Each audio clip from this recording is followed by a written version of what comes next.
ঢাকার চকবাজারে একটি আবাসিক ভবনে আগুন লেগেছে এবং ফায়ার সার্ভিসের 7টি ইউনিটের চেষ্টায় তা নিয়ন্ত্রণে এসেছে।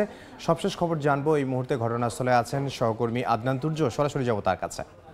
চকবাজার ডালপট্টির মোড়ে আমার পিছনে আপনারা যে বিল্ডিংটি দেখতে পাচ্ছেন, বিকেল 4টা সাড়ে 4টার দিকে কিন্তু আমাদের কাছে খবর আসে যে এই বিল্ডিংয়ে আগুন লাগে এবং আমরা প্রত্যক্ষদর্শীদের সাথে কথা বলে যতটুকু জানতে পেরেছি যে এই জায়গায় একটি আসলে গোডাউন ছিল, সেই গোডাউনে আসলে আগুনের সূত্রপাত হয় এবং তা থেকে ছড়িয়ে পড়ে কিন্তু একটি বিশাল অগ্নিকাণ্ডের কথা আমরা দেখতে পাই। এবং চারপাশে যে বিল্ডিংগুলো ছিল, 3টি ব্লক ছিল, সেই ব্লকেও কিন্তু আগুন লেগে গেছে বলে আমরা দেখতে পাচ্ছি। এই মুহূর্তে কিন্তু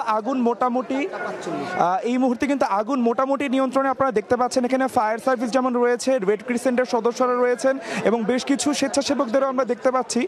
সেই স্বেচ্ছাসেবকরা সবাই কিন্তু মিলে এখন ফায়ার সার্ভিসের লাইনগুলো রয়েছে, সেই লাইনগুলো ঠিকঠাক করার চেষ্টা করছেন। এই মুহূর্তে কিন্তু আগুন বা ধোঁয়া এই এলাকায় কিছুই দেখতে পাচ্ছি না। চকবাজার, আপনারা দর্শক জানেন কিন্তু চকবাজার পুরো এলাকাটাই কিন্তু এক ধরনের প্রচণ্ড, চারিপাশে অনেক বিল্ডিং রয়েছে এবং প্রচণ্ড ঘিঞ্জি এলাকা। এবং আমরা কয়েকদিন আগে থেকে কিন্তু জানতাম এই এলাকায় অবৈধ কেমিক্যাল গোডাউনের কথা। প্রত্যেকটি বাসায় বাসায় যে গোডাউন রয়েছে সেই বিষয়ে কিন্তু অভিযোগ আমাদের কাছে এসেছিল। এখন পর্যন্ত কিন্তু কীভাবে আগুন লাগে এবং আগুনের কতটুকু ক্ষয়ক্ষতি হয়েছে তা ফায়ার সার্ভিস আমাদের জানাতে পারেনি। কিন্তু আমরা আগুনের চিত্র দেখে যতটুকু বুঝেছি, কেমিক্যাল গোডাউন বা কোনো গোডাউন থেকেই আসলে আগুন লেগে এত বড় পর্যায়ে ছড়িয়ে গেছে। আবাসিক বিল্ডিং থাকলেও আসলে 3 তলার ফ্লোরটি গোডাউনের জন্য ব্যবহার করা হতো বলে আমাদেরকে প্রত্যক্ষদর্শীরা জানিয়েছেন। এই মুহূর্তে কিন্তু পুরো এলাকা জুড়ে কিন্তু যানবাহন চলাচল পুরোপুরিভাবে বন্ধ করে রাখা হয়েছে।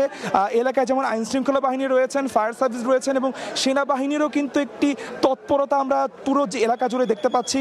সেই জায়গায় যেমন সেনাবাহিনীরা চেষ্টা করছেন কিন্তু যে এলাকার যে উৎসুক জনতারা রয়েছেন, যারা কিনা আসলে আগুনকে নিরাপদে শেষ করার কাজে যারা ছিলেন আর কি, তাদেরকে সরাতে কিন্তু সেনাবাহিনী বেশ একটি তৎপর অবস্থানে আছে বলে আমরা দেখতে পাচ্ছি এবং মানুষজনও কিন্তু এই জায়গায় ছিল। দর্শক, আগুন কিন্তু এখন এই এলাকায় নিয়ন্ত্রণে রয়েছে। তারপরও কিন্তু বেশ কিছু গোডাউনে কিন্তু এখনও ফায়ার সার্ভিস পানি মারছে বলে আমাদেরকে প্রত্যক্ষদর্শীরা জানাচ্ছিলেন। এই ছিল রাজধানীর চকবাজার ডালপট্টি অগ্নিকাণ্ডের ঘটনা সম্পর্কে আমার কাছে সর্বশেষ তথ্য। রাজধানীর চকবাজার থেকে সহকর্মী আদনান তুর্য।